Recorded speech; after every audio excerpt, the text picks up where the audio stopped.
Sí, buenos días. Estamos afanando aquí, luchando en esta zanja, ya que todas estas casas que ustedes ven por aquí se llenan de agua. Cuando llueve se llenan de agua porque no tenemos la zanja preparada, porque económicamente no andamos bien, no tenemos con qué hacerla. Necesitamos que, si es posible, las personas que son pudientes, que pueden más que nosotros, nos metan una mano y nos den una ayuda para ver si nosotros salgamos de este problema.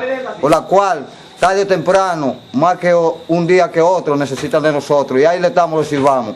Yo soy una persona aquí muy afectada, a pesar de que tenemos varios niños enfermos, tanto por la contaminación del agua que está pasando en este lugar, que cuando esta caña baja, lo primero que baja es algo desagradable.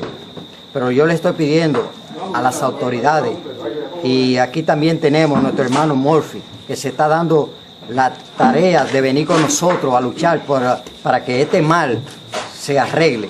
Nosotros necesitamos urgente que cada vez que cae un chin de agua tenemos que tener todo encaramado, porque de verdad que ya yo no soporto de noche, yo estoy durmiendo con miedo, porque el agua cuando viene es primero para mi casa, mire, para mi casa, todas las paredes están sucias porque el agua llega hasta mitad de casa. Aquí Salud Pública con la Junta de Vecinos, encabezado con Juan Francisco Murphy, para ver si también cooperar con el dengue, que es lo que está acabando más, porque hay que chequear todo eso ahí abajo, porque yo ahorita levanté una tapa y lo que salieron fue una base de mosquito.